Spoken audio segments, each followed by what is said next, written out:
Assalamualaikum warahmatullahi wabarakatuh kepada semua anak-anak murid Ustaz yang dikasihi oleh Allah sekalian. Semoga antum semua sentiasa dalam keadaan yang sihat walafiat, insya-Allah. Okey, kita sambung lagi untuk hari ini ialah tajuk yang sama, iaitu adab-adab makan dan minum. Okey, tetapi untuk pada hari ini kita pergi terus ke slide yang kedua. Kita akan pergi kepada adab-adab ketika makan dan minum dan dalil adab makan dan minum. Okey. Seterusnya kita pergi dahulu kepada adab-adab ketika makan dan minum. Tengok poin dia yang pertama. Yang pertama ialah mengutamakan orang yang lebih tua. Yang kedua ialah jangan gelojoh ketika makan dan minum. Yang ketiga, menggunakan tangan kanan ketika makan. Yang keempat, dahulukan mengambil makanan yang terdekat. Yang kelima, jangan bercakap perkara-perkara tidak elok, kotor dan jijik. Dan yang keenam, jangan mencaci makanan yang dihidangkan. Okey. Ustaz ulang. Yang pertama, maksud dia kata mengutamakan orang yang lebih tua. Okey, bila kamu ambil makanan ataupun kamu tolong sendukkan nasi lah, sebagai contoh paling ringkas, kamu sendukkan nasi untuk keluarga kamu, pastikan kamu beri dahulu kepada mak ayah kamu. Selepas itu barulah kepada abang-abang kamu, kakak-kakak kamu dan seterusnya kepada adik-adik kamu. Itulah yang dikatakan mengutamakan orang yang lebih tua. Yang kedua, jangan gelojoh ketika makan dan minum. Ini dah dari kecil, dari kamu sekolah tadika lagi dah dipesan jangan gelojoh. Gelojoh ni apa? Contoh dia bila kamu makan nasi, okey, kita disunatkan untuk mengunyah sebanyak berapa kali? 44 kali kunyah. Baru dia punya makanan tu betul-betul hancur, baru kita kena telan. Ini tak, 2-3 kunyah dah telan. Sebab tu ada yang tercekik. Hanya punca-punca gelojoh ni adalah tercekik, tersedak lah, macam-macam lagi. Okey, Ustaz sambung. Yang ketiga ialah menggunakan tangan kanan ketika makan. Ini kita semua dah tahu dari kecil lagi. Okay, memang kita diterapkan untuk membuat perkara apa sahaja pun mestilah dimulakan dengan tangan kanan. Samalah kita nak makan, kita perlu menggunakan tangan kanan untuk kita makan. Kerana tangan kiri digunakan untuk menyucikan benda-benda yang kotor. Okay, faham? Yang keempat, dahulukan mengambil makanan yang terdekat. Okay, dahulukan mengambil makanan yang terdekat. Contohnya, bila kamu makan bersama keluarga di atas meja makan, kamu tengok lauk-lauk yang terlalu banyak di atas meja, pastikan kamu mengambil lauk-lauk yang dekat daripada kamu sahaja.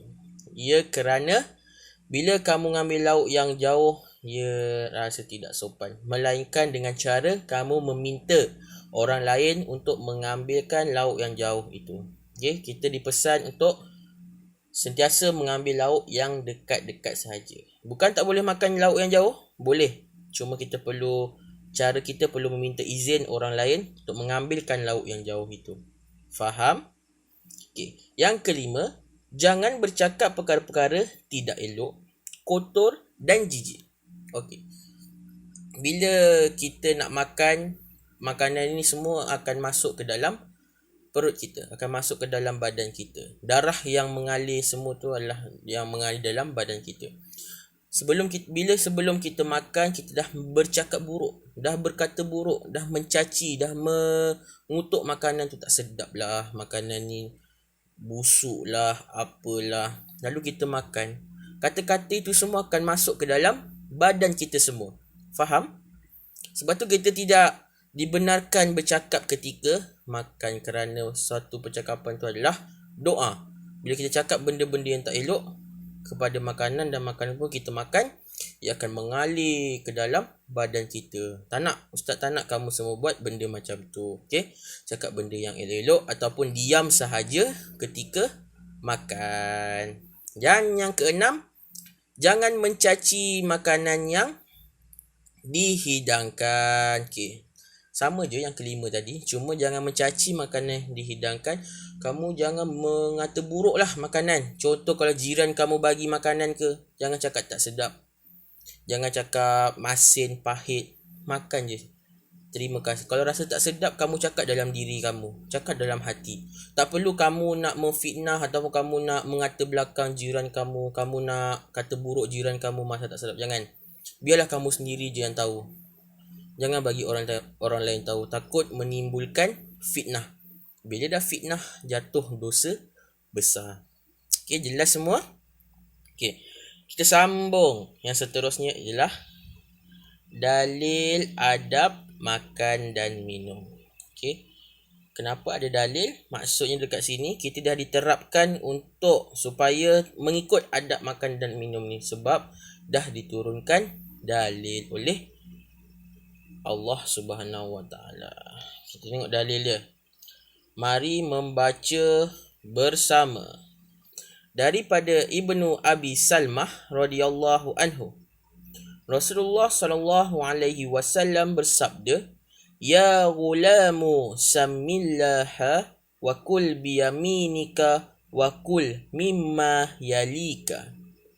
Maksud dia, wahai anak, bacalah bismillah sebelum makan dan minum, dan makanlah dengan tangan kananmu serta makanlah makanan yang hampir denganmu.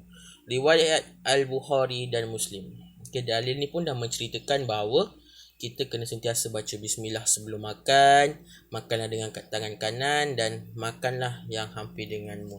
Okay, maksudnya dalil ni dah diterapkan oleh kita sebagai umat Islam, perlu mengikut adab-adab ketika makan. Okey, jelas tak untuk hari ni pelajaran kita pada hari ni? InsyaAllah minggu depan Ustaz akan sambung lagi dengan unit yang seterusnya.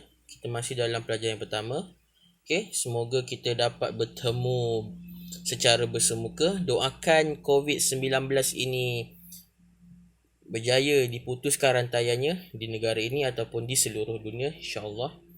Semoga antum semua faham apa yang Ustaz ajar hari ini. Kita akhiri dengan wabillahi taufiq wal hidayah. Wassalamualaikum warahmatullahi wabarakatuh.